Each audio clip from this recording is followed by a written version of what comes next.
everyone. Welcome back to Get a Life Podcast X-Cult Conversations. We are here today with Richard and Lane and our special guest, Paul from the UK. Welcome, Paul. Hi. Paul is going to take us on a journey of where he comes from, and we're going to dive into the comparisons between the split that happened at Aberdeen and where he ended up at. So we're going to dive into the family tree of the Brethren movement from the post-Aberdeen split. And Paul is going to take us on this journey. So take it away, Paul.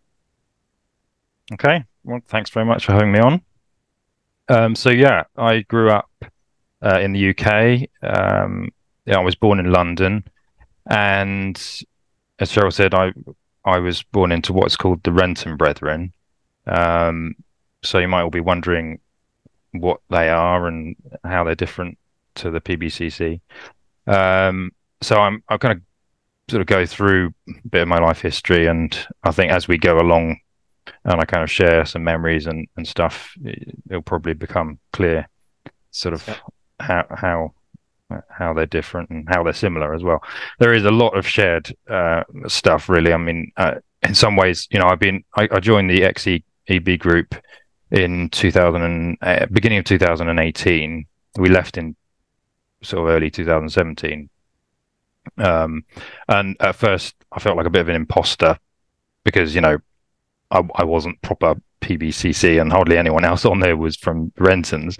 At the same time, there was just so much that I felt, you know, sort of kindred spirits with people on there, and there's sort of so much commonality of experience. And admittedly, I know, you know, that you guys, many of you have been through far worse than I have, and you've had to put up with you know, many more crazy rules and stuff and treatment and abuse. So, you know, in that sense, I've had it much easier in some ways, but at the same time, you know, they're very similar in their background and all the meetings and stuff. So it's interesting. So I was born in London in 1982, so that was sort of 12 years after Aberdeen. And so basically what happened, and I'll stick up a dendrogram, part of the dendrogram here, to show you where Rentons are in relation to the PBCC. So can you see that, guys? Yeah, I can see that. Yeah. So the Aberdeen split was basically here, and that was 1970. And then obviously that's PBCC, and they've basically stayed as one group, more or less, haven't they? Apart from those, obviously, like yourselves, that have left. But obviously, you can see here that the other side has just split again and again and again. But so the group that my parents actually were with originally was this group, but then they split again in 1972, and that's where, you know, the Renton group really originated. So that's where I grew up. And to be honest, I don't know a great deal about all the rest of these groups. I call this tree, this sort of tree, tongue-in-cheek, the tree of strife, rather than the tree of life. Well, it is. I mean, it's just a complete car crash, isn't it, of Christendom. Christendom, of which they are part, as they like to say. So that's basically where I came from. So I think it was probably was it about 8,000, around 8,000 brethren left around Aberdeen? Yeah, that's about the number I've read. Yeah, although I don't know, there must have been lots of sort of hemorrhaging and people leaving in different directions after that. because I mean, the number that were in the Brethren, in the Renton Brethren that I was with, I wouldn't have put more than about 2,000. I never actually counted them up. I mean, I suppose I could have gone through the address books and done that, but and it's probably fluctuated over time. But it's not very big, and that's one part of actually what I was going to go into, is that bizarrely, in some ways, I would have preferred to have been born in the PBCC from a sort of companionship point of view. I might as well just say this now while I'm thinking of it, because literally I had the number of people my age, number of boys my age, I could probably count on one hand in the south of England. Oh wow! So, and you know, they were sort of like a minimum of an hour away, or you know, up to sort of 2-3 hours.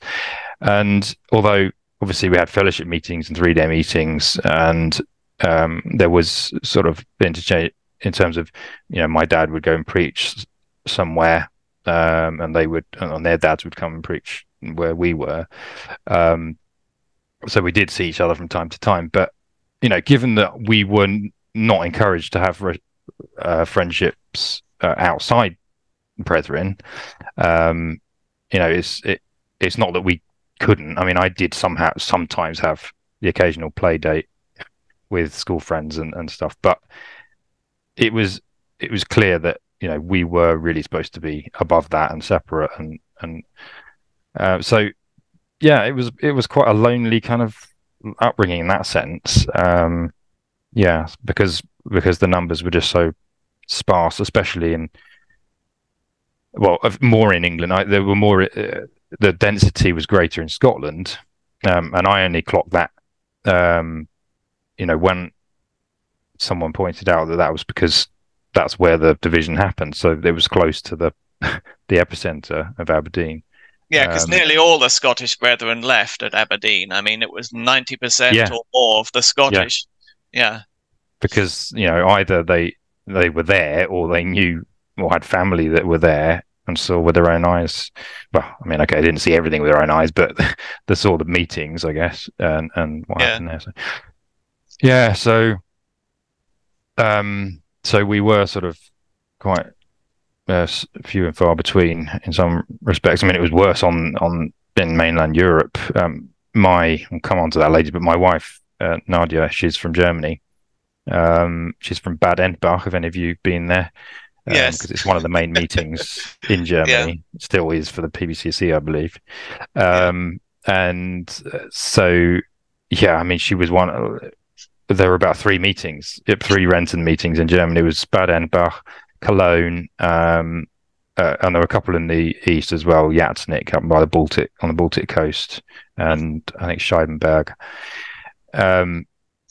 So it was even worse for her, because like it was next to no one. I mean, I suppose the only upside was that there were more sort of conservative Christians generally in that, you know, in their schools there. So she had some friends that were more like Brethren than I had over here. But yeah, because we just had the podcast with Ailsa Schlaudraff, who lived in Bad Endbach. Yeah, I mean, that was right. I haven't actually seen that. Where her husband was from, and so that's where she lived for many years.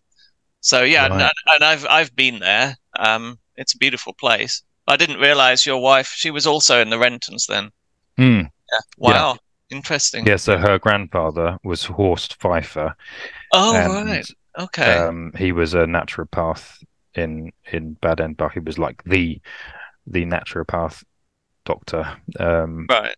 And it was basically him and then his sister and her husband, who left in 1970.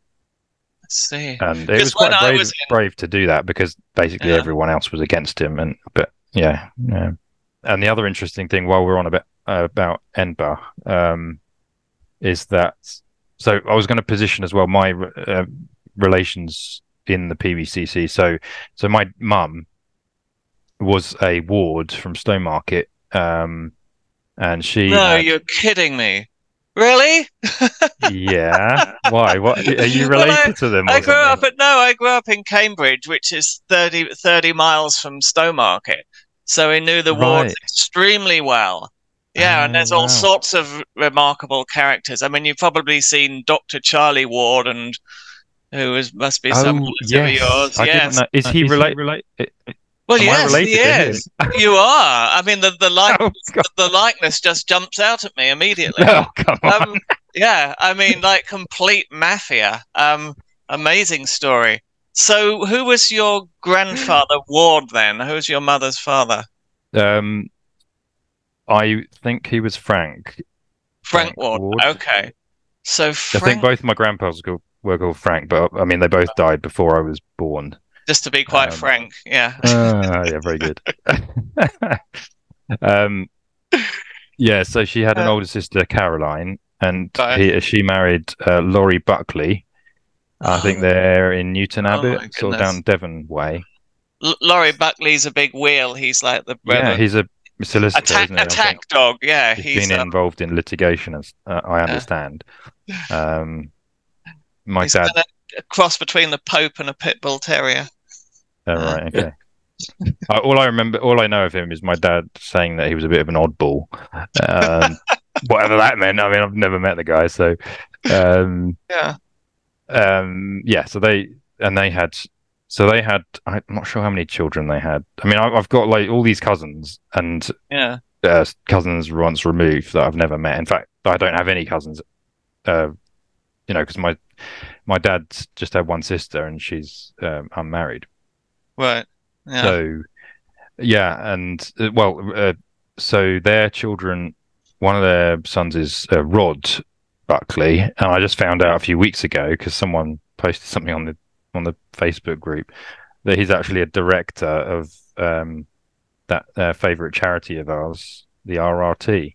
Yes. Did you Yeah. see Yeah. that? I think he's Yeah. their mains. Yeah. He's their spokesperson ever. Yeah. So yeah, that's my first cousin. Wow. You got famous relatives. I mean, he'd be sort of my brother's age, so I guess 12 or so years, maybe a bit more older than me. But Hmm. and then, but the funny thing was about that the connection to Enbug is that so they had a daughter called Julie, and she escaped when she was 16. She basically literally ran away with the clothes she was wearing. Well, a Buckley you were talking about. Yeah, Julie Buckley. Yeah. Yeah. Yeah, Got it. she. I think she'd formed a relationship with a guy at work through work, and then they found out, and the priests they called the priests, and they basically chased her, and she basically just ran out of the house with the clothes she was wearing, and that was it. So, And do you know that what would have year been, that was? well, that Roughly? would have been in the 80s, late 80s, I imagine, because I think she's about my brother's age. So if she was 16, then yeah, I'm guessing it was around 86 or so. Yeah. Then I'm not sure, but then she made contact with my dad and mum probably in the 90s. I don't actually know the date, but it was sometime in the 90s. After she'd kind of married this guy who was ex-Salvation Army. And then through that, she got hold of some photos of all her family and then my mum's and my mum's brother, Stephen Ward, and all his family. He had there's a massive brood.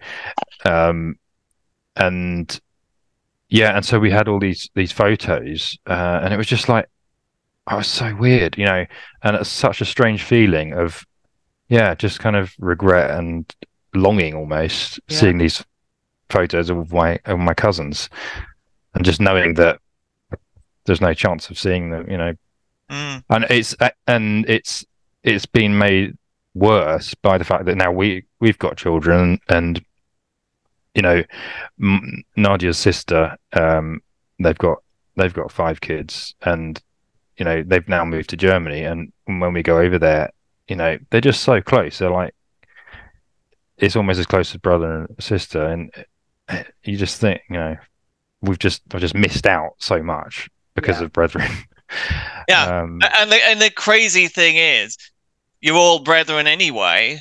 It's not like they're, worldly. It's just a difference in opinion between different groups of brethren, which is it's so, I was going to say juvenile. I don't know what other word is for it, but how pathetic the whole thing is, how sad it is. Yeah. The hilarious thing was that at that time when we got these photos, that was around 2001, I think. I'd started, well, it wasn't really going out with Nadia because she lived in Germany. It was a long distance relationship, but we realised that two of Julie's brothers married girls from Bad Endbach.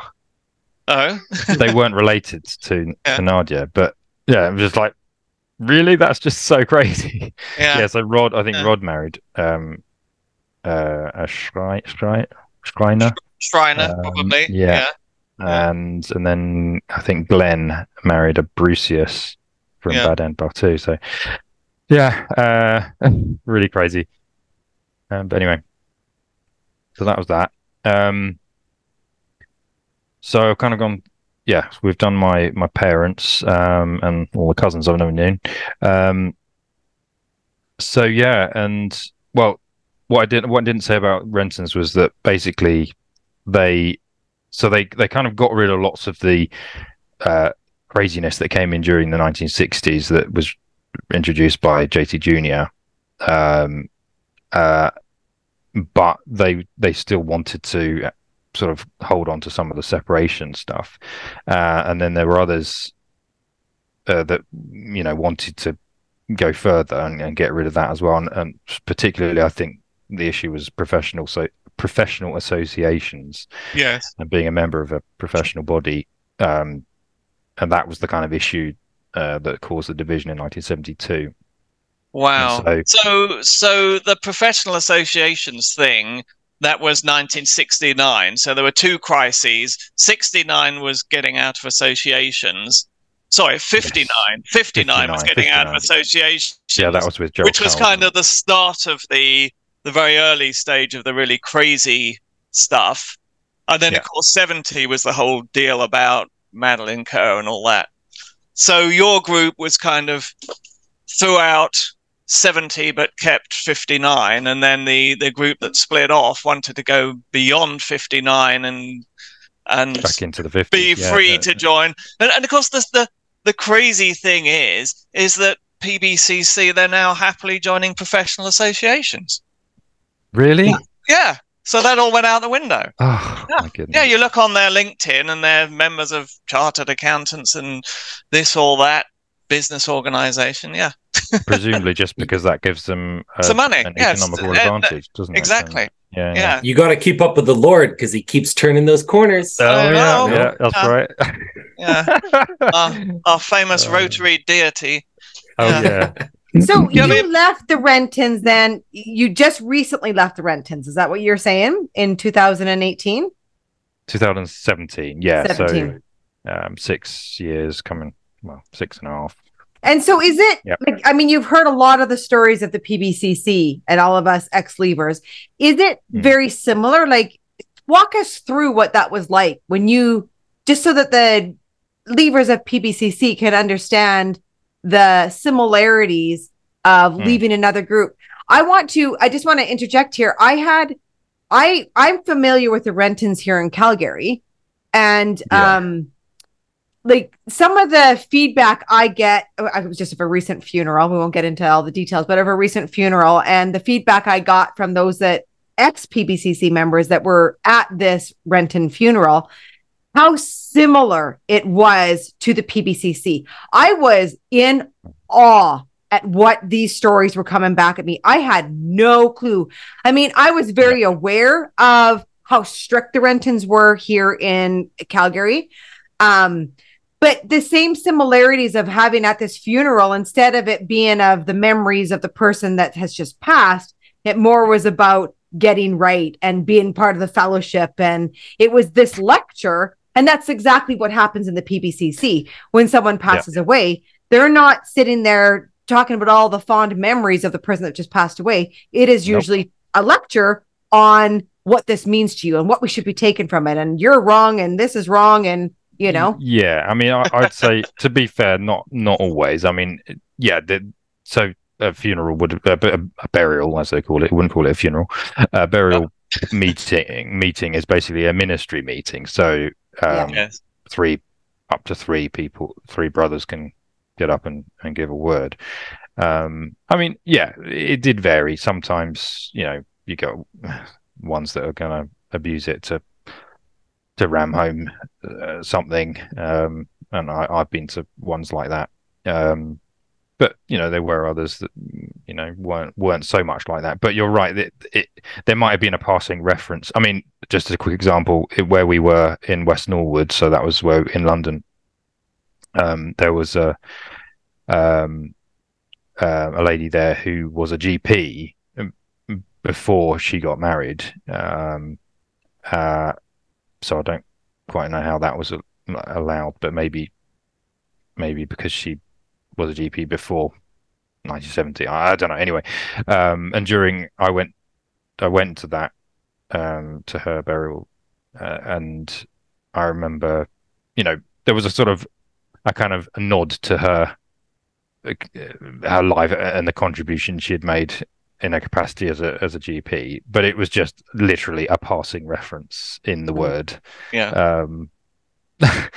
And everything else is, it's all got to be about the Lord and the assembly and all the rest of it, and what the word is for us that remain and all the rest of it, isn't it? So yeah, it's not a memorial service. No. In the Rentons, did they say the same thing? Did they say that the Lord took them? Yes, definitely. Yeah. I mean, isn't that kind of weird? Like, why is he murdering people? No, I don't think it's that. It's well, they believe that, I suppose, that God's in control, and you know, he chooses the time. Yeah, it is an odd. It's a weird phrase. Piece of a phrase, isn't it? It's a Brethrenism. We need to start a dictionary.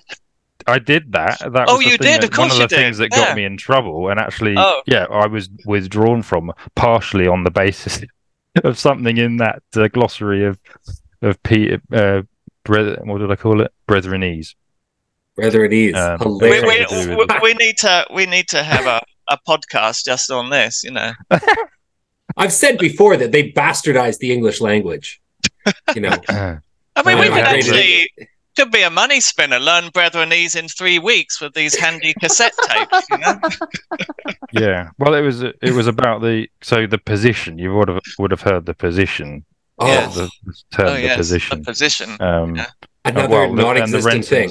The Rentons obviously had that as well. I mean, it wasn't made so much of, I would say, as probably you guys, but there was this quote from JT Senior, or in his ministry anyway, that said that we must be governed by the light that governs the position.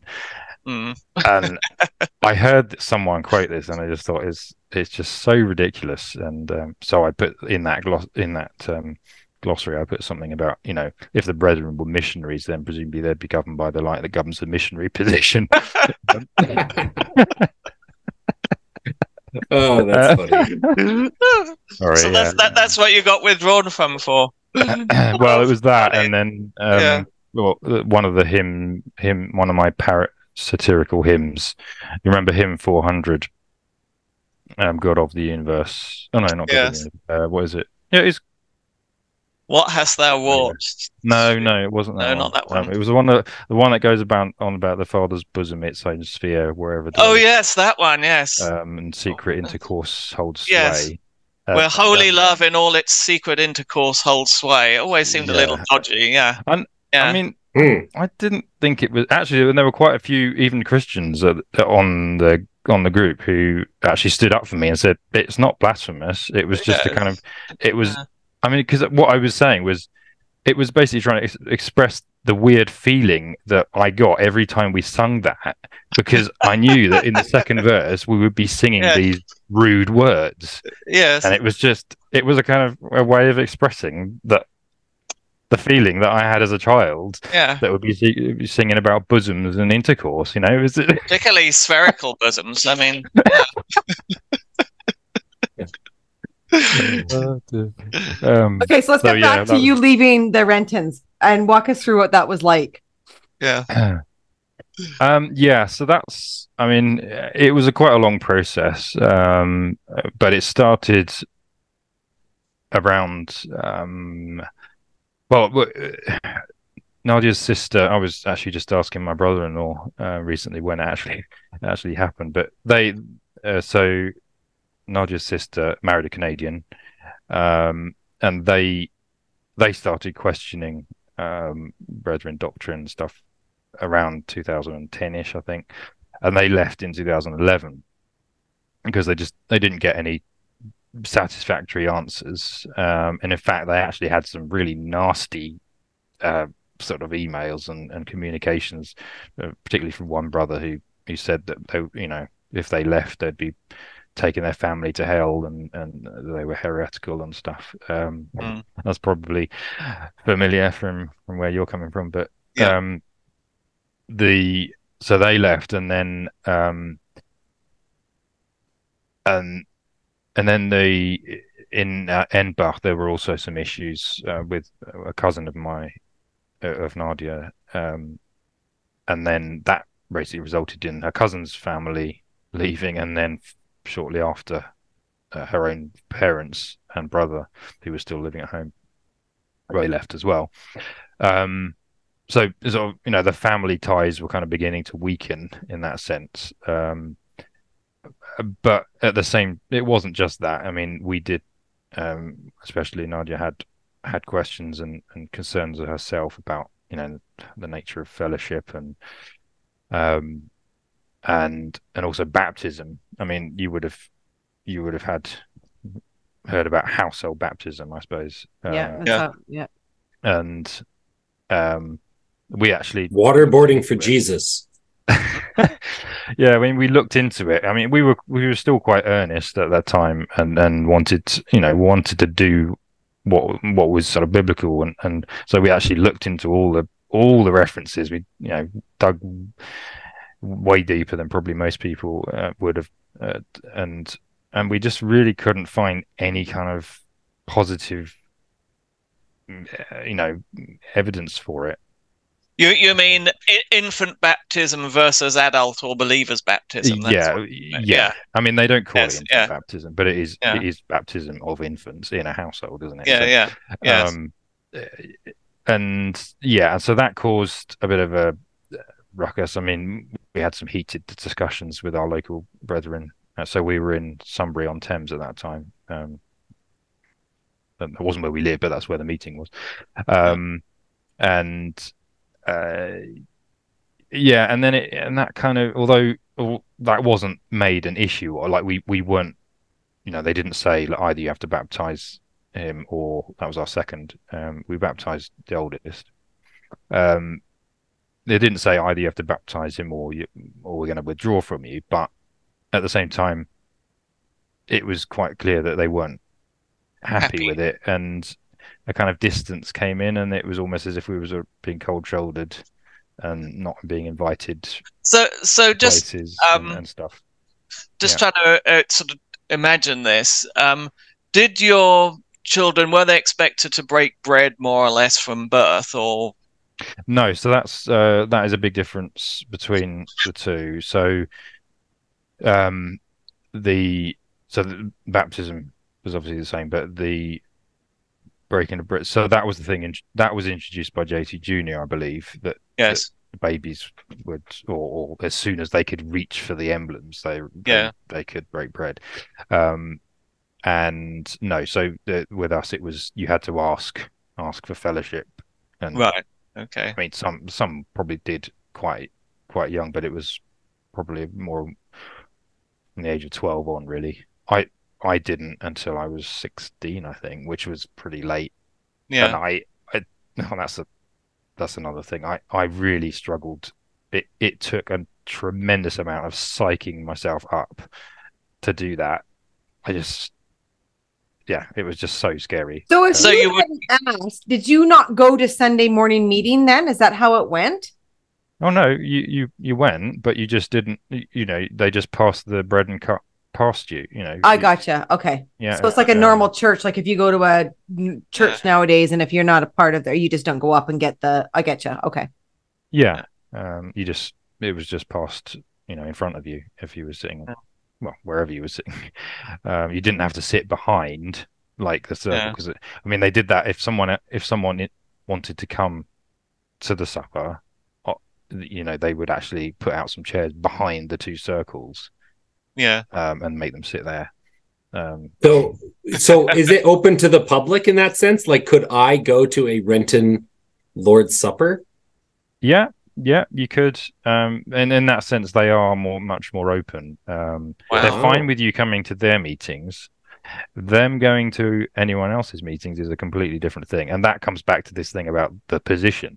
They think they are the ones, they are the ones. They're the ones that are right. So they still have the same belief as the PBCC, where they feel that they are the chosen ones.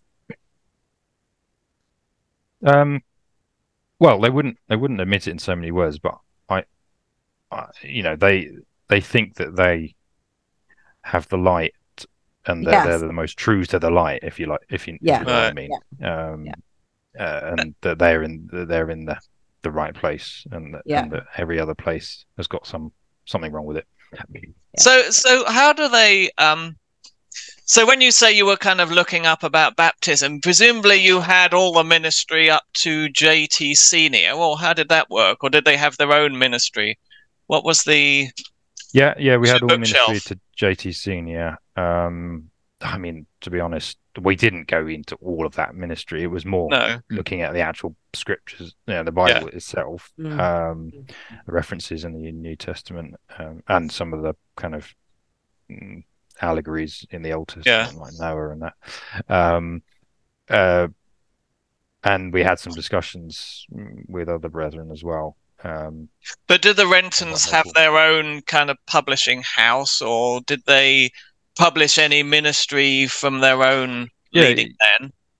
Yes, so they had. I'm not too sure on the details of all the publishing, but there was the Kingston. So the Kingston Bible Trust, was that a PBCC thing? Yeah, so the Kingston Depot, as they called it, split in two. They basically had 4 trustees, 2 left at Aberdeen and 2 stayed, and so they legally split the whole printing works and everything in 2. Yeah, and I think it then split again in 72. So I think we did have a version of it. You had half a printing press and the alphabet as far as M.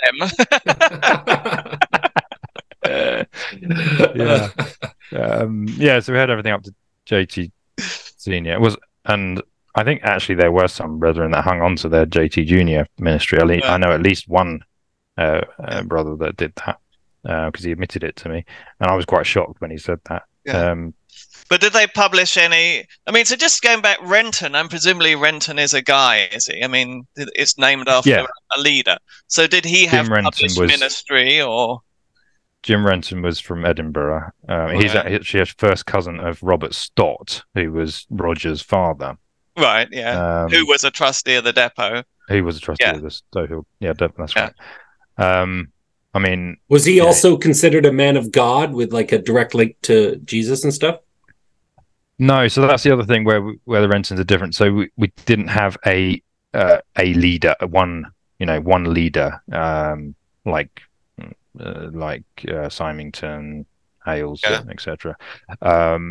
So it was a bit weird in that sense that there was no kind of over and supreme authority, and you didn't have to ring someone up to ask for permission for things like getting married and stuff like that. It was much more kind of, I suppose, self-organized in a way, and but there were leading brothers who gave 3-day meetings and fellowship meetings, all the rest of it. But the congregation was kind of autonomous to a much larger degree. Got it. Interesting. Yeah. Well, yeah. I mean, it wasn't that all the meetings were independent though, like the kind of Bethesda thing. There was still kind of, if there was an issue in one place, then the nearest meeting could get involved. I think they'd have some responsibility. You need to speak to someone older than me to get into all the actual nitty gritty of that. But and there were some that did try to interfere. So there were some brethren that left, or were kicked out of the PBCC, like Will McKillop from Chicago originally,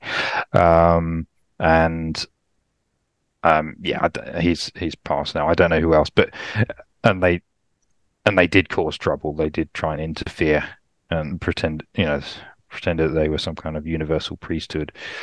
So that they would try to throw their weight around because, well, I guess they missed it. They missed being able to do that in the PBCC. But yeah, you didn't come across a guy called Roland Smith, did you? Or he left the Brethren and joined up with some other. Maybe he was on the other side of your split, and he went around taking 3-day meetings in the outside the PBCC in some branch of the Brethren, and then he came back in. But yeah. Right. No, I haven't heard that name. No. I think one of the reasons why I was really intrigued in bringing, people on from the other branches is that there's a lot of heat that's happening inside the PBC. There's a lot of things that is happening inside there. A lot of people leaving, so many people with 1 foot in, 1 foot out, and 1 foot in, 1 foot out.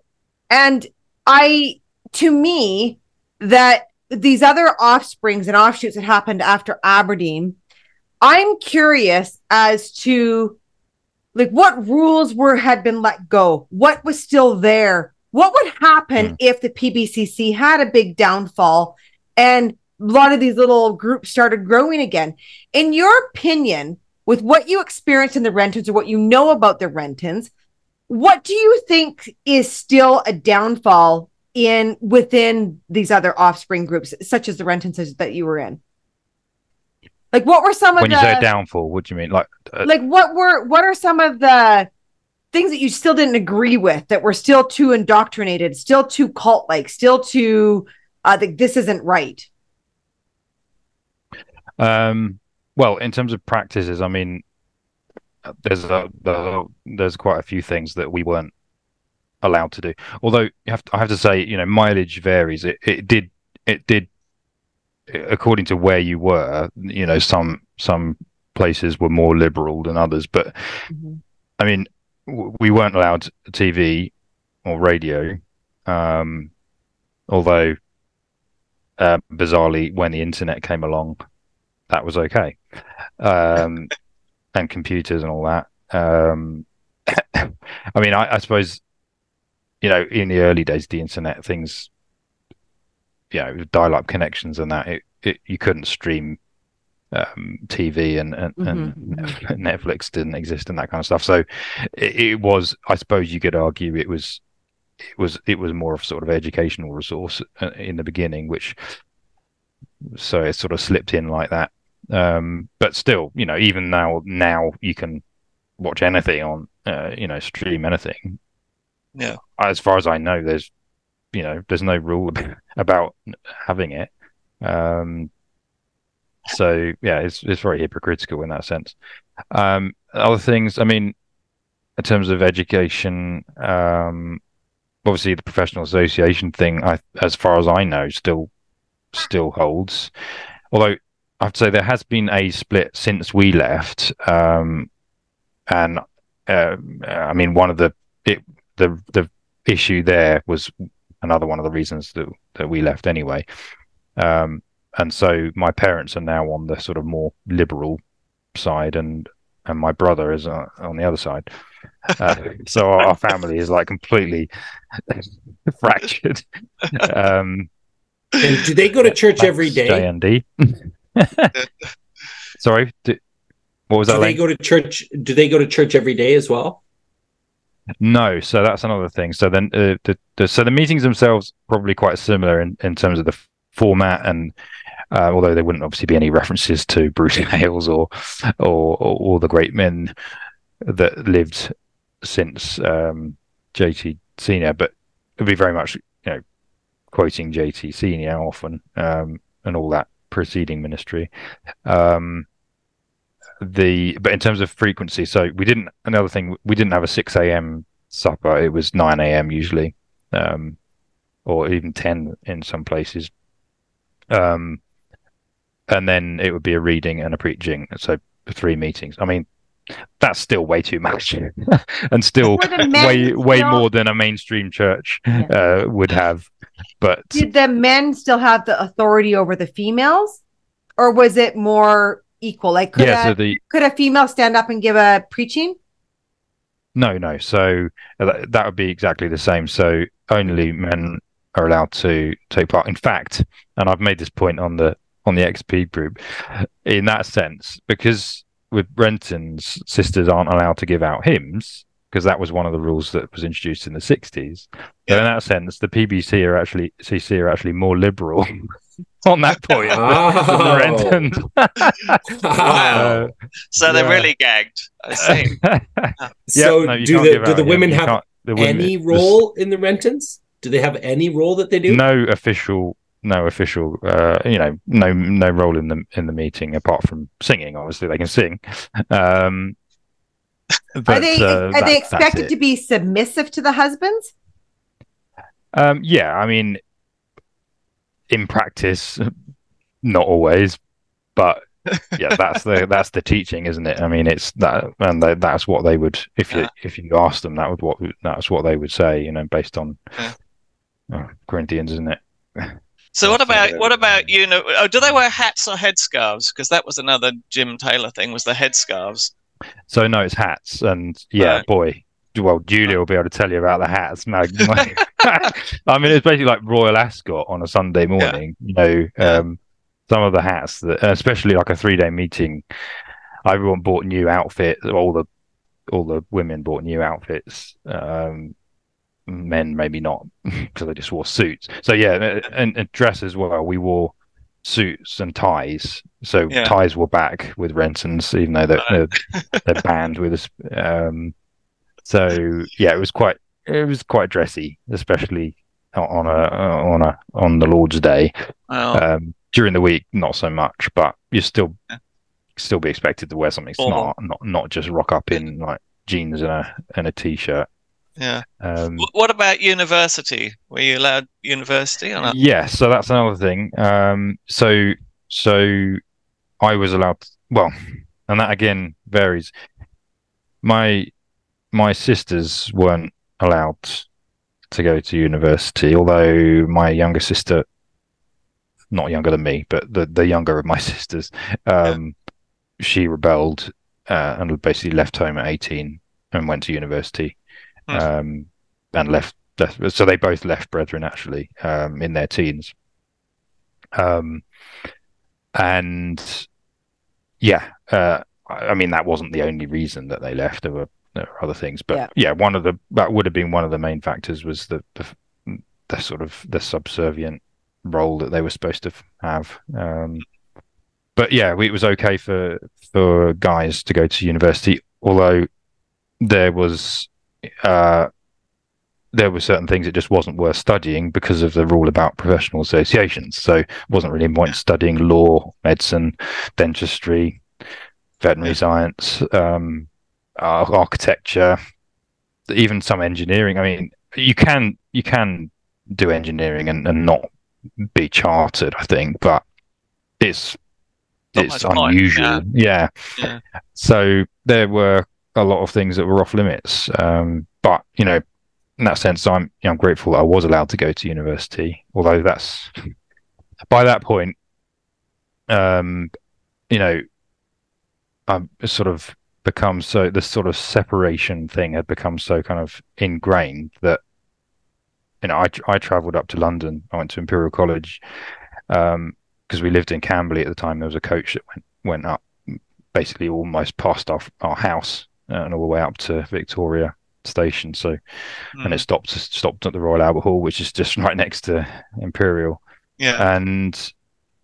But I basically went up every day, and I had very, very little contact with other people there. I didn't join any societies, and I didn't really have any proper friends. I just kept myself to myself. I used to sit next to a Hindu guy who was kind of similar in that he had a twin brother there, but they didn't really mix with anyone else in the university either, because of, I think, religious reasons.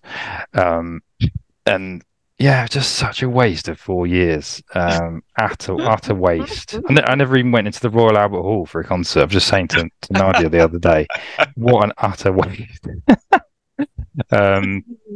Yeah.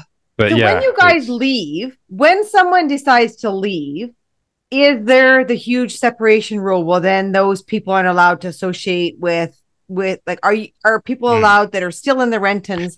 Are they allowed to associate with you once you leave? Well, to an extent. I mean, it's not as the shunning is. There's not the shunning like you got with the PBCC. So you can still have social contact,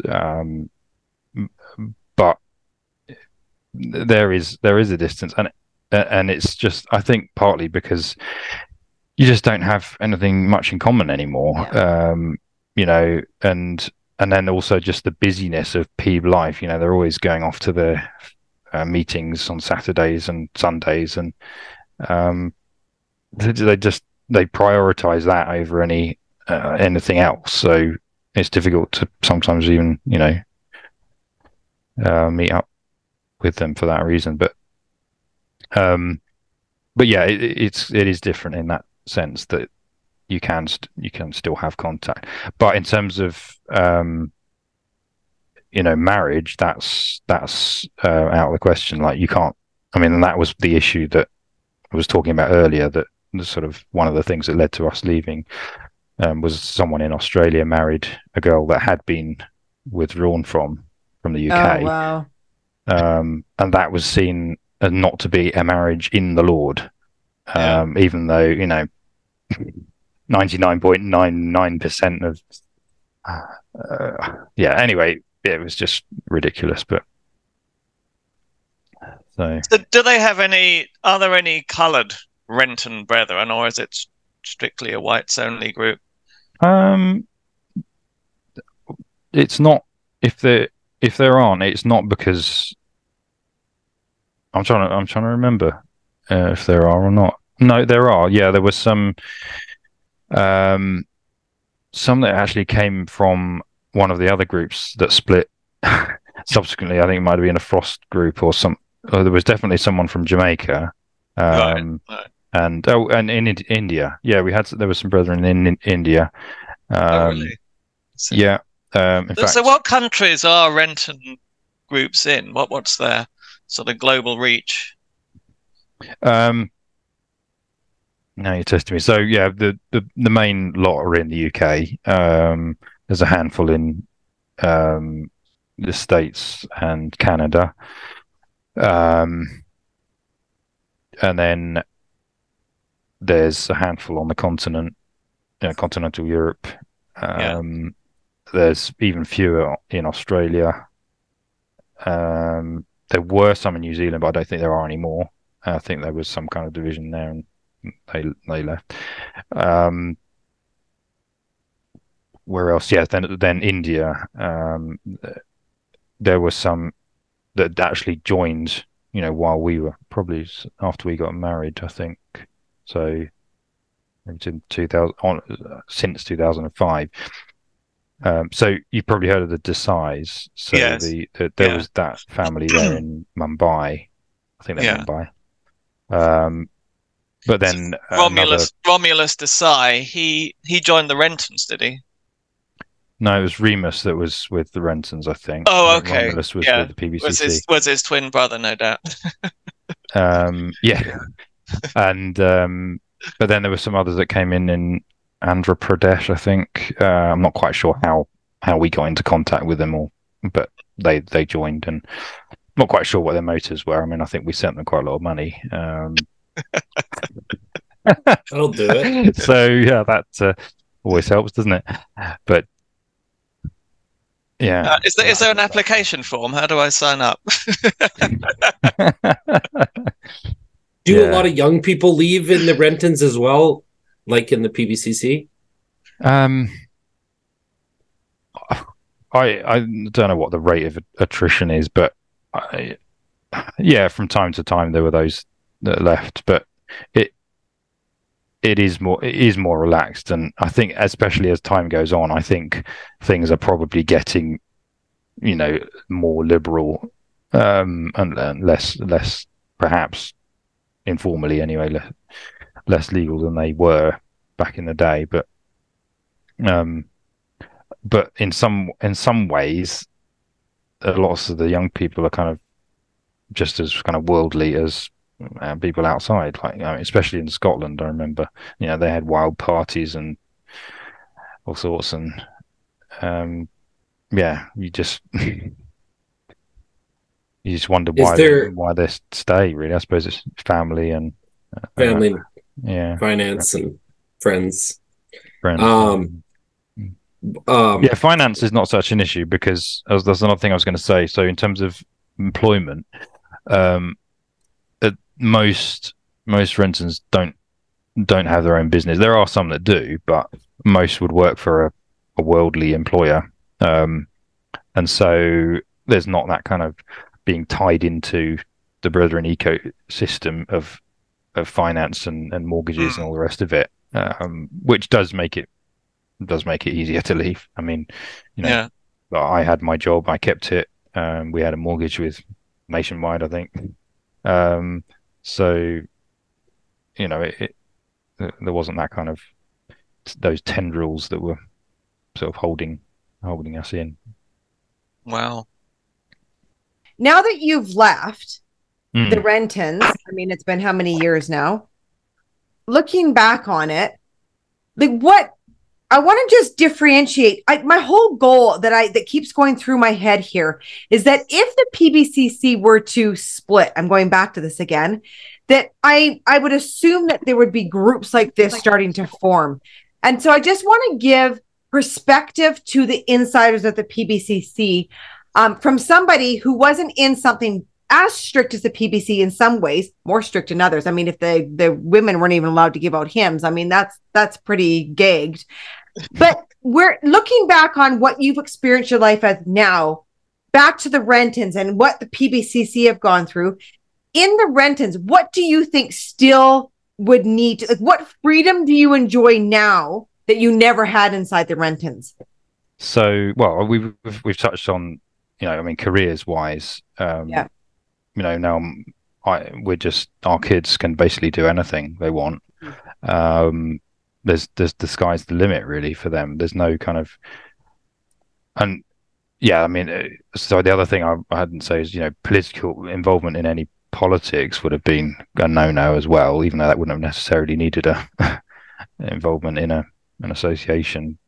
But are Rentons allowed to vote? Are they allowed to vote? No, we didn't vote. Wow.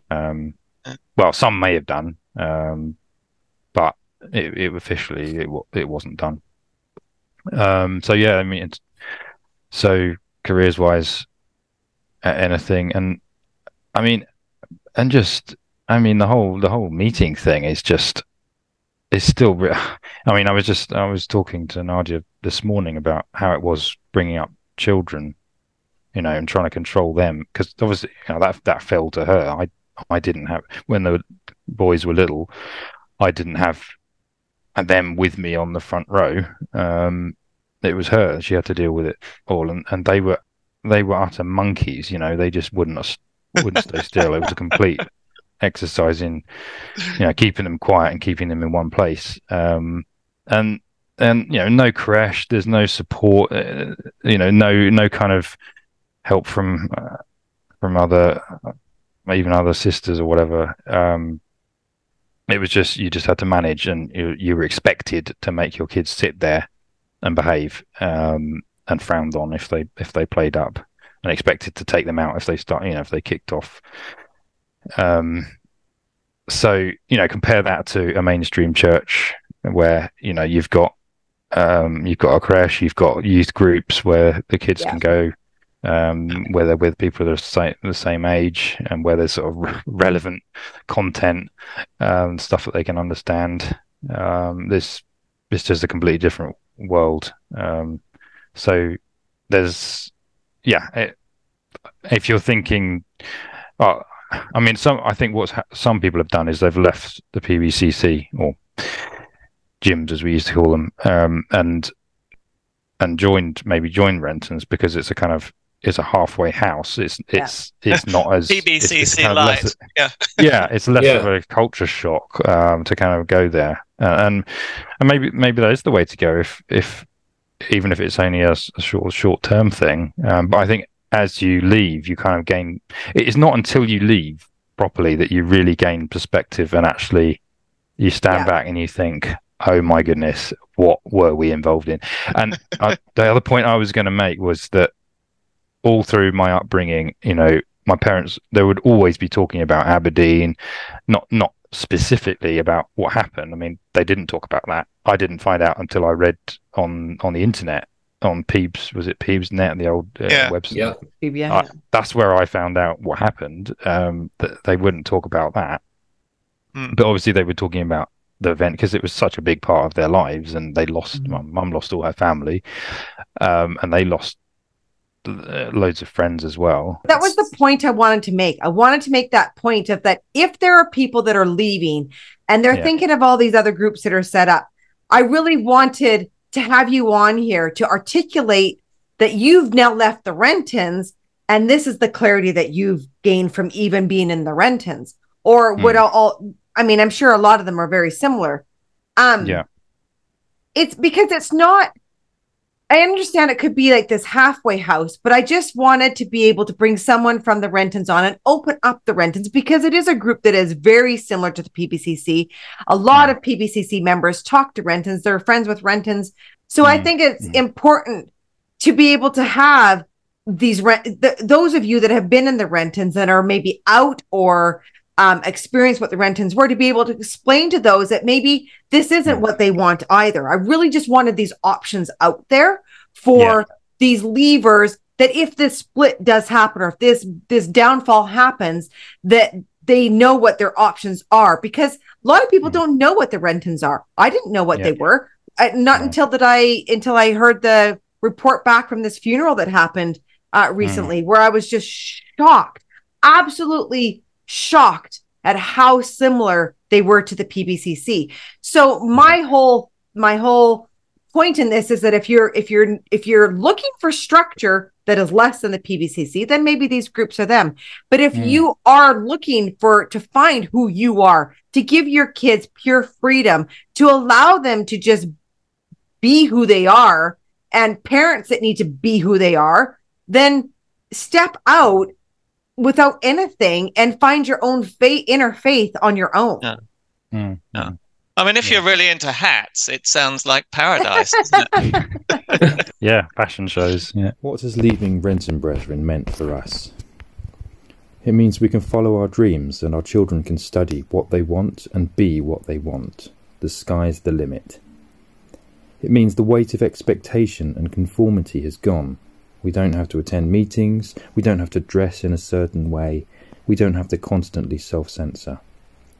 It means we're free from the indoctrination of a separatist sect that teaches biblical literalism that conflicts with both biblical scholarship and science. It means we have the freedom to watch and listen to what we want, to go where we want, to think what we want.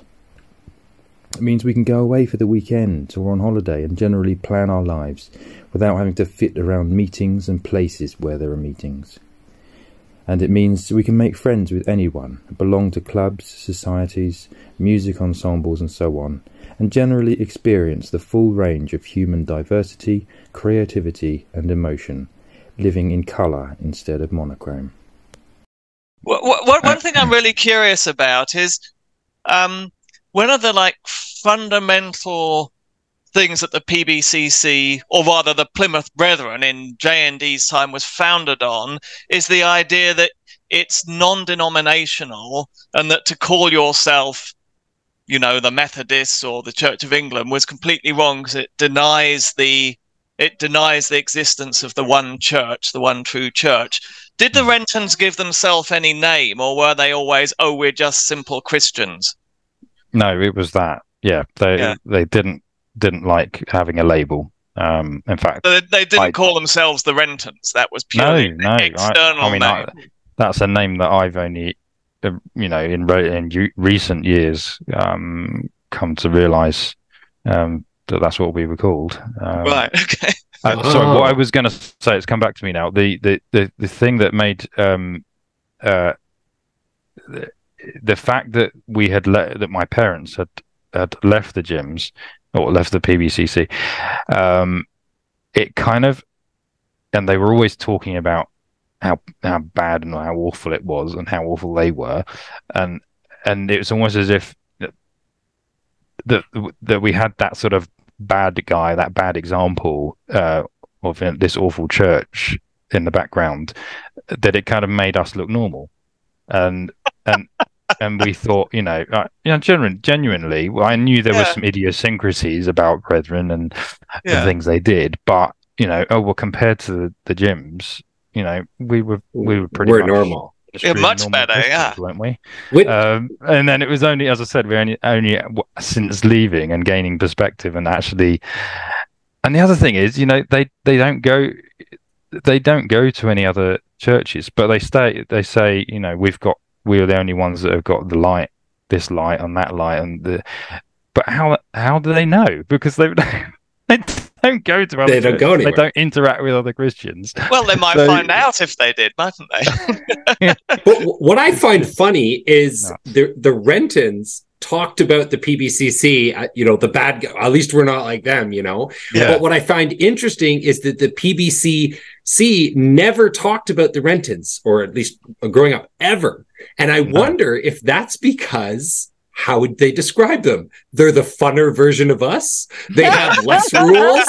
You know what I mean? It would be terrible advertising. So the PBCC can never talk about the Rentons, but at least the Rentons can turn and go, hey, look, at least we're not as bad as these guys. Yeah. That's funny. Yeah, because the funny thing is, in the PBCC, the bad guys were always the open brethren. I mean, you would be saying, open brethren, open brethren, they're the dirtiest ditch in Christendom. Yeah. I think that was JT Jr.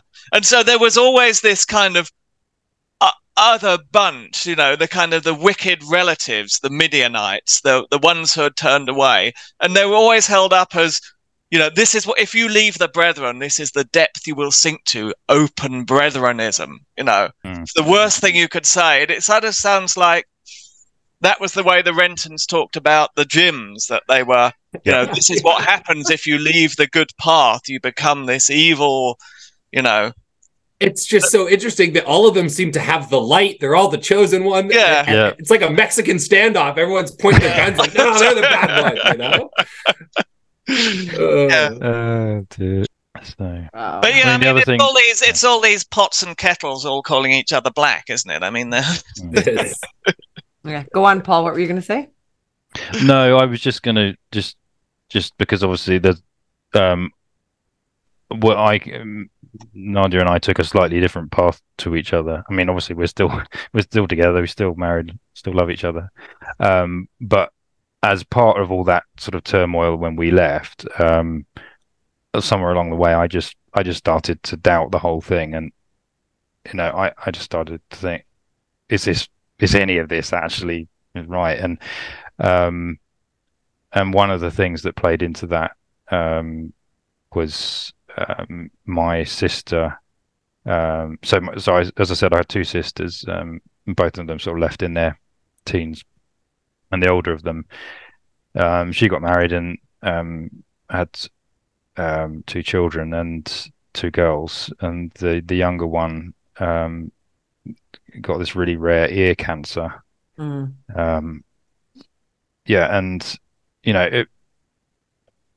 everyone, even brethren, actually, the brethren we were with, prayed for her, because they obviously knew Claire when she was still in Brethren. They were prayed, and she was prayed for a lot. But she died age 4, and what is something I'll regret for the rest of my life is that we didn't go to the funeral because it was a Church of England service. Wow. I mean, we did actually go to the graveyard, and as it happened, I mean, I think it's because they knew that we couldn't go or wouldn't go. They actually put it on a loudspeaker. They put a big loudspeaker outside the church, and brought, put the service on that. So we were standing out there, and we did hear some of it, but that's how legalistic the Renton Brethren are. Wow. Fear, and we right? were Though, convicted. like the whole basis of why we won't do those things or whatever is because it's a programming in the mind when we're children of a fear of doing the wrong thing, right? And doing anything that they tell us is wrong has these dire consequences after your life, in the afterlife, apparently, right? So it's fear. It all comes from a fear. And it takes years and to get over those fears, or at least it did for me. Yeah, and it was a slow process. It does take. Well, it's so deep inside, isn't it? The sort of indoctrination, and it did take a long time to actually admit that I didn't believe anymore, and to say it out loud, it was just so strange. Yeah, so it was that, just the problem of pain, the problem of suffering. Why would God let a 4-year-old girl die? Were they very much inside there too? Did they believe that when something like that happened, that it was, God speaking to you, that, everybody needs to look at themselves and make sure that, you're repenting? There were definitely some who thought that. In fact, I know there was one brother who's sort of my sister's age, who wrote her a very nasty letter along those lines. This is God speaking to you because of the error of your ways, sort of thing. Basically, it's just terrible, isn't it? It is. That's really what you need. Just when your child has died. I mean, yeah, it's just no creator of the universe that can make galaxies that go on forever does that, right? If there is a creator, I'm sorry, doesn't put children through pain and suffering and parents through that. I just personally can't believe in that, right? That's what took some of my faith away after, right? Was how can suffering go on like this and be warranted and apparently someone's fault, right? Like that mindset of someone did something wrong, that's why this terrible thing happened, is again, it's one of those programming things that these religious sects, they do, right? They say if bad things happen, someone did something wrong, right? And it's not like that. And it's a terrible way to think, in my opinion. Yeah, it's been a streak through not just Brethren, but other conservative Christian circles. Yes, very much so. For years and years, this sort of concept of if something bad happens, you're being punished for it. But when it happens like that, it's it's hard to understand, isn't it? But yeah, I mean, so even though I still obviously Nadia still believes, and I respect her and for that, but I'm not one of these sort of rabid atheists. And it's been interesting journey just to find, for example, evolution and geology and satisfying intellectual explanations for why we're here and that kind of thing, and opening your mind to that, because that was one of the things that, okay, Brethren might not have been young Earth creationists per se, but they didn't really believe in evolution. They might not have said as much, but I don't think they did. And did they believe in a literal Adam and Eve 6,000 years ago and Noah's Ark and all that? That was definitely all literal. And yeah, well, I posted just recently on the group that you set up, Lane, about Noah's Ark, didn't I? About the fact that there's stories going back hundreds of years before that, in different cultures, but they're almost identical to that story. Yeah.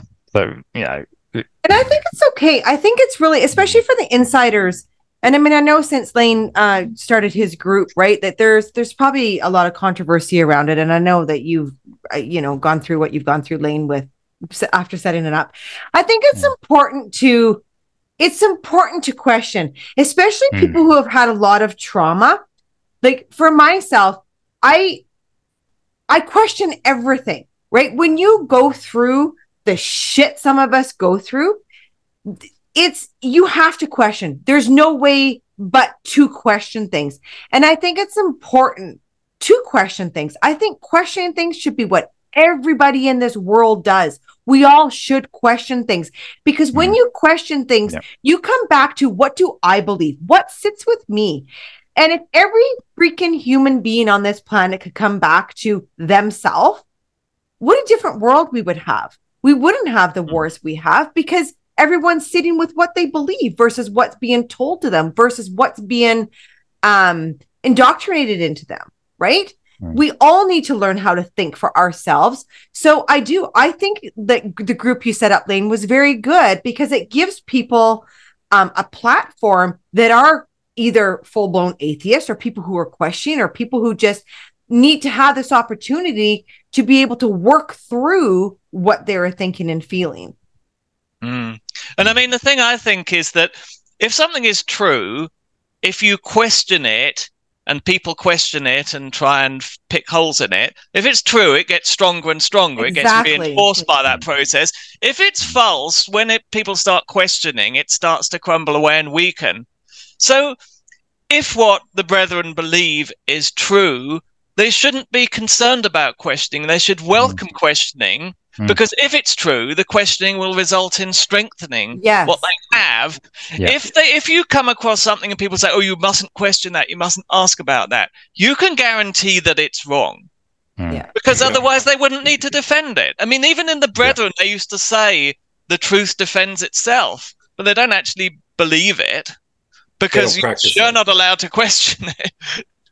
So, I like the saying, try and think like a scientist and not a lawyer. A lawyer has his conclusion, right? That's like the person that says, I believe this. And then they go and they find all the evidence that supports that belief. The scientist goes, I know nothing. I'm just going to look and follow it and go where it goes, right? Yes, to stay curious. Yeah. One of the questions I wanted to ask you, Paul, was so in the PBCC, obviously, there's a lot of abuse, there's a lot of alcoholism, there's a lot of things that go on. In your experience with the Rentons, do you find, do they suffer from a lot of alcoholism? Do you know if there's a lot of spousal abuse? What do you know about that? Alcohol is definitely, consumed. I don't think it's nearly as much of a problem as in the PBCC. I mean, I was so shocked when someone told us about these whiskey breaks that they have, and just drinking whiskey in the meeting and stuff like that. Well, that was Jim Taylor, wasn't it? So that would be one of the things that didn't get transmitted. Yeah. But there are some ministering brothers that probably do drink heavily, but it's, I would say, more the exception than the rule. But yeah, I mean, it's often if you have people around. The other thing I wanted to say, just in passing, by the way, because it sounds like I'm, and perhaps we all are, criticizing and nothing else and finding nothing positive. But one of the positives that I do to say is the hospitality of the Brethren, and just the warmth with which they had people around and had you in their homes, and that sense of community. I think Julia's said that before. and that's something that you do miss when you leave, because it's all there ready for you on a plate, the community, and from birth, and everyone knows you, and well, at least especially with in the Rentons, where there's so many fewer brethren.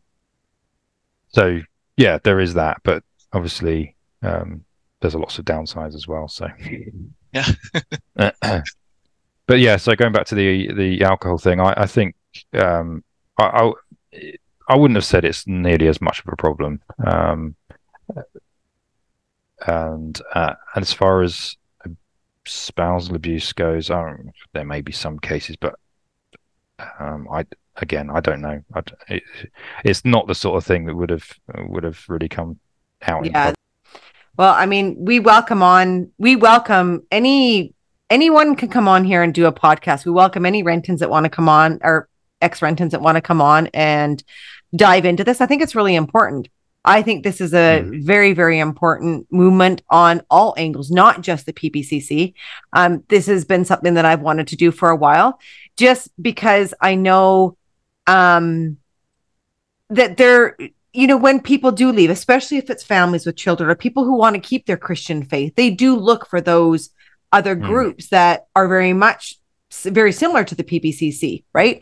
And I think it's important to be able to give them the picture, what it looks like, what it looked like for you, what you enjoyed in there, what you were relieved of when you left, what the separation is like, I'm assuming they have still the same eating rule. Do they keep the whole eating rule there?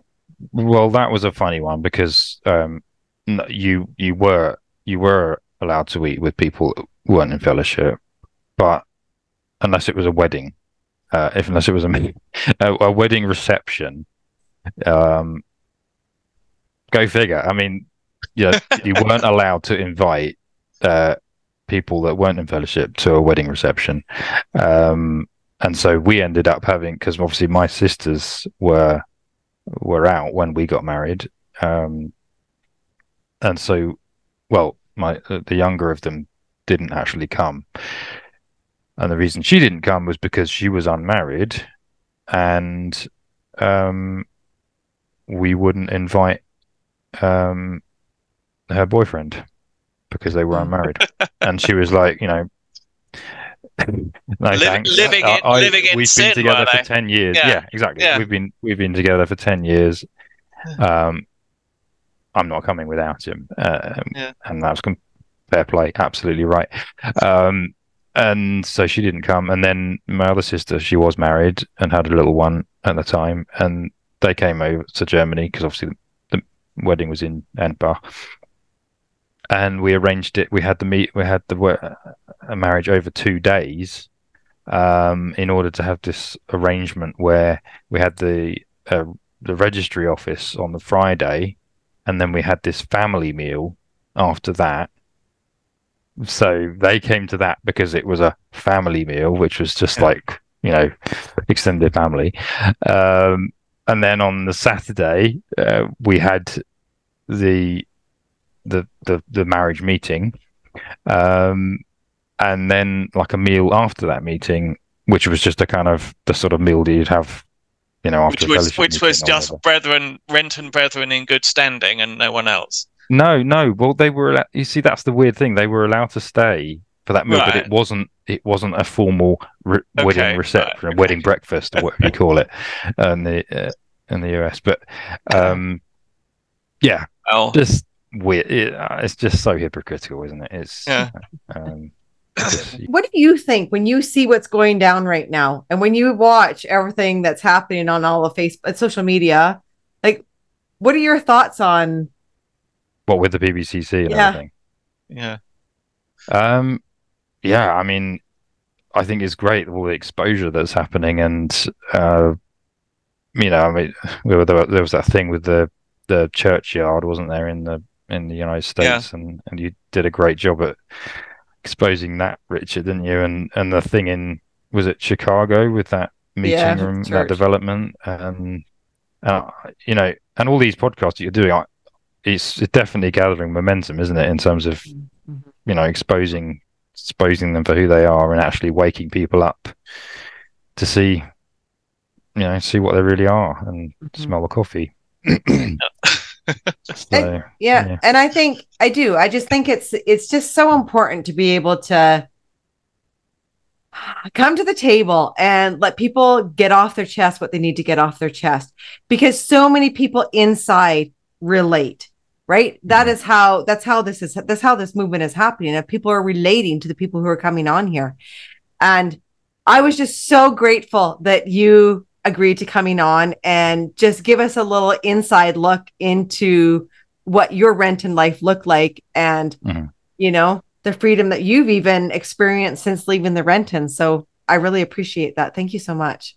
Yeah, and it's so fascinating. It's like Alice through the Looking Glass. It's like suddenly a window into this parallel universe. Yeah. And the thing that kind of struck me is the way that the shadow of Aberdeen hung over you, just the same as it hung over us. Because I was born in 1971, and right from your earliest memory, there was this Aberdeen word, which you didn't know what it meant, but it was always had this huge dark significance to it, and it really kind of hung over everything. And yet, and you're the ones who went the other way at Aberdeen, but it was still like this huge black shadow in the history that everyone was looking over their shoulders at. It's just absolutely fascinating to kind of discover this whole other universe. Yeah. I mean, it's so scarred the psyches of everyone at that time. I think I don't know if I actually mentioned my mum. So they got married in 1969. Yeah. And she fell pregnant with my brother pretty much straight away. And then July 1970, bam, she just lost all her family. Yeah.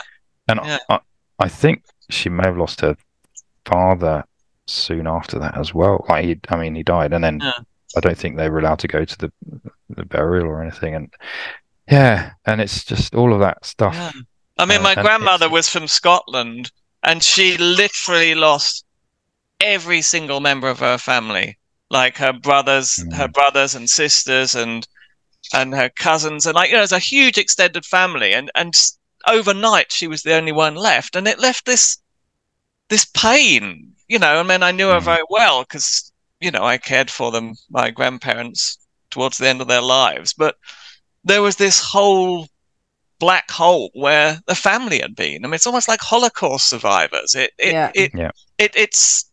affects their psyche, and it ruined their lives. And it's also, I mean, others have made the point that it's almost worse than actually losing people, through death. It's absolutely, they are the living dead, and it's there's no closure at all, is there? There's no, like, if someone dies eventually, well, I don't know, I've not really experienced it much personally, but people say grief that you is eventually different. Get closure from, and you grieve, and you get some kind of closure from it over time. But with that, you don't, because they're still there, and also even worse, if you are a real believer, you actually think all those people are going to spend eternity in hell while you're enjoying yourself in heaven, and they think the same about you. And when you kind of look at it like that, it's just terrible. It's zombie. Did your mom struggle? Did your mom struggle growing, when you were growing up? Did your mom struggle with the like? How did she cope with the loss of all her family? To be honest, I think she just bottled it up. She didn't speak about it. Oh, that's sad. Yeah. And there was another post recently about emotions, and well, it was about emotions, wasn't it? And in the Brethren, and I can say that that was very similar with the Rentons as well, in terms of, it wasn't the thing to express your emotions, to show strong emotions, and it was stiff upper lip, just get on with it, deal with it. It's the Lord's will, whatever, this kind of stoicism and just denial of just natural feeling, natural processes, and emotions. It's just not healthy. It's quite toxic, actually, I think. That's why this is so important, why we need to learn how to question things. If we went back to the whole Aberdeen split, everything, when everybody, that all happened and everybody's families were split.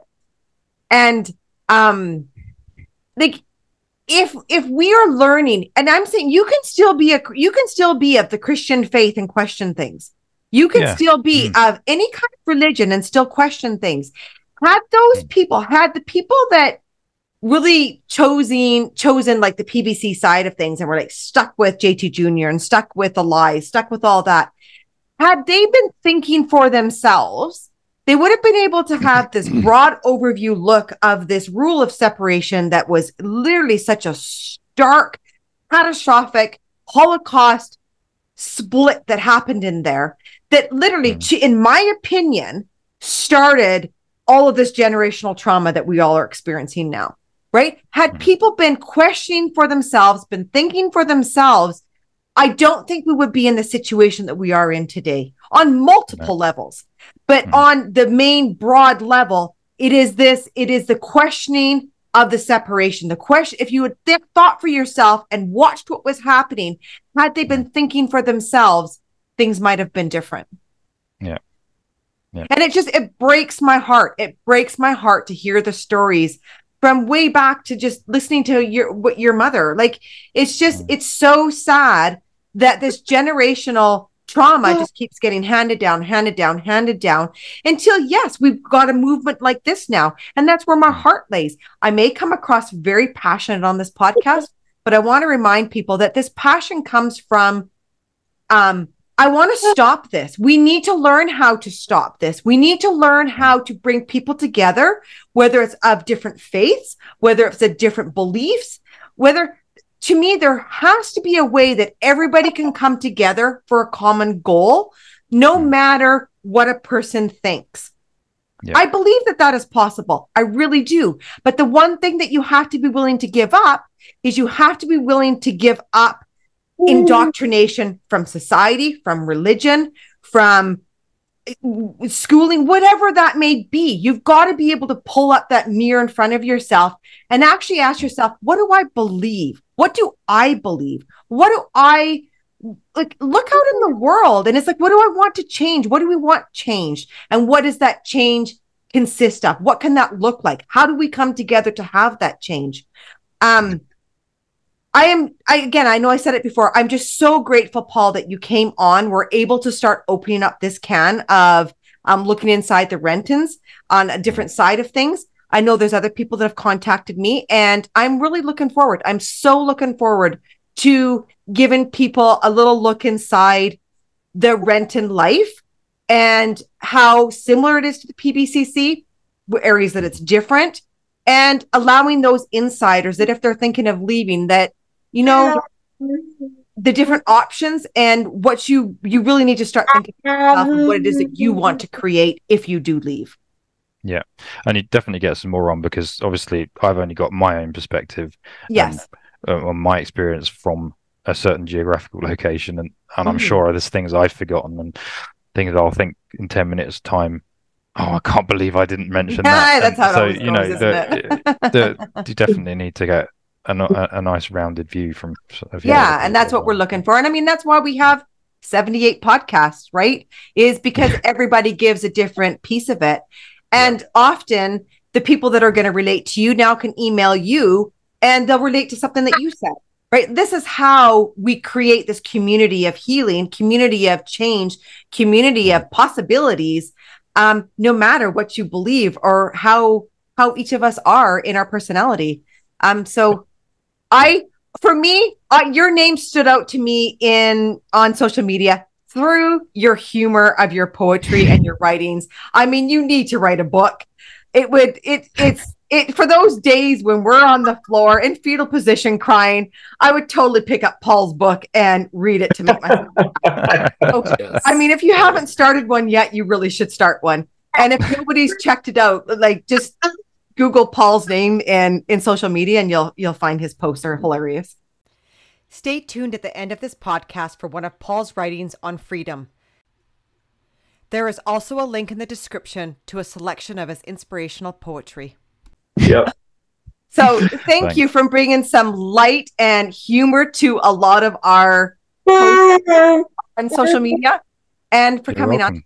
Thank you so much. To be honest, it's been really cathartic for me to be able to do that as well. The satirical stuff initially after we left was that was a release for me, just to get that out of my system and bring some sunshine and laughter to other people that have kind of been in the same horrible situation. Yeah, and we need that with the pain that we have. We also need to find those pockets of joy and humor at the same time. And I mean, your humor did it for me. Thank you so much, Paul, for joining us. And if there are any other Rentons that are wanting to come on, you can email us at info.getalife@proton.me and we can book you in, or any other offshoots from Aberdeen or after. Feel free to shoot us a message. We'd love to hear your story. And yeah, Kiki's got a lot to say too.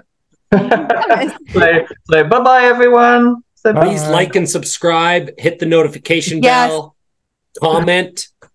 It's super, super important that you guys like and hit the notification, and we're trying to get to that 1,000 subscribers. So thank you to those that have done so far. Until next time, everyone, much love to you all. Take care. Bye. Bye-bye. Freedom. 'Tis the truest joy and blessing to be free from brethren now, to have no big brother watching what we do and don't allow. We can go to other churches, or can go to none at all. Without fear or retribution, nothing can us now befall. We can study any subject, we can dream without regret, and our children's full potential is no longer under threat. Now it's time to forge new friendships, with whoever we can choose. No more keeping folk at arm's length, if they're holding different views.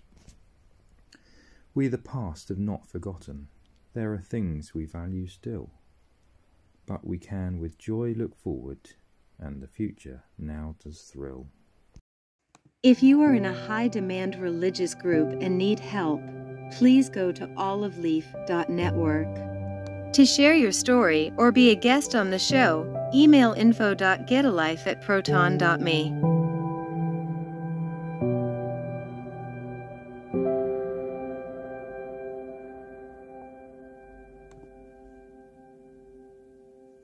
Please remember to like this video, subscribe to Get a Life, and comment.